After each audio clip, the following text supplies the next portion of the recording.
Done as quickly as possible, okay? Right down like that.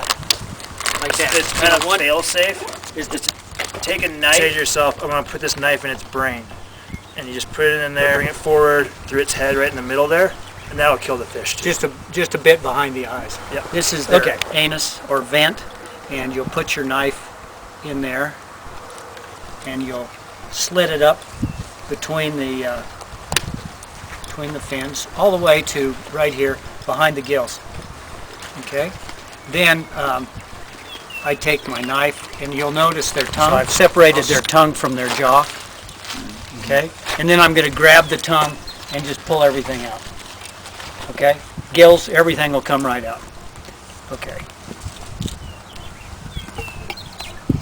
And when you've broken their neck, a lot of times you can't pull everything perfect. But your students will love looking at this because, and you'll love it also, and see what the things have been eating. And that's the esophagus to the stomach. And we kind of want to look in there. They're up in the stomach. They are. And this one's still wiggling.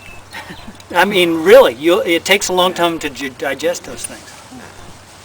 Sometimes you find fish, mostly bugs, worms. Bugs, worms. So fish eat lots of different things, and that's a beetle-y. Oh yeah, look at that guy. It's actually kind of. Nonetheless, this is cool, and they really like that as long as they can get over the yuckiness. And after 25 days in the mountains, it doesn't seem to bother them quite as much. You've got a little bit of the anus left here that you might scrape out with a little knife. You also might.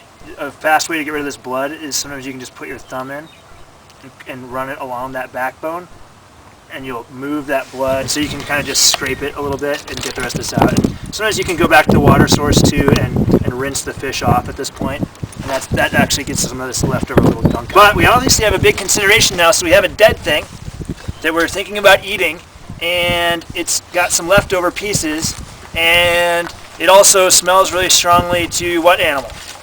Bear. Yeah.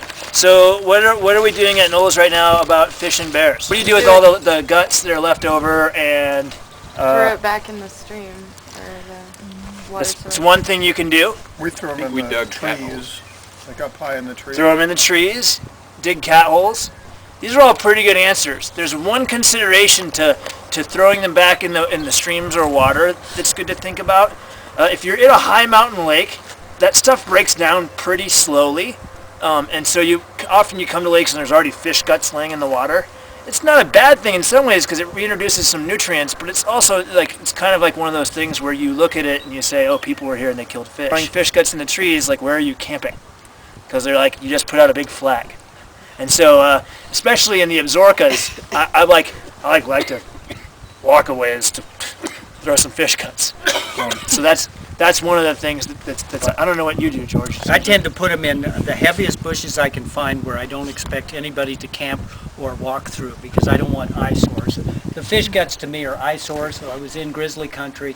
The Forest Service actually recommends throwing them in the drainage, in the water, because then you don't have the smell apparent. Okay?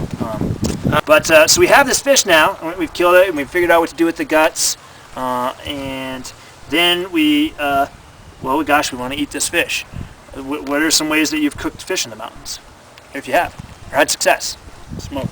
Smoke? The most common thing is to just pan fry these guys and in the fry bake. And that's why fish that are not huge are almost easier. That's awesome. This fish right here is a year old.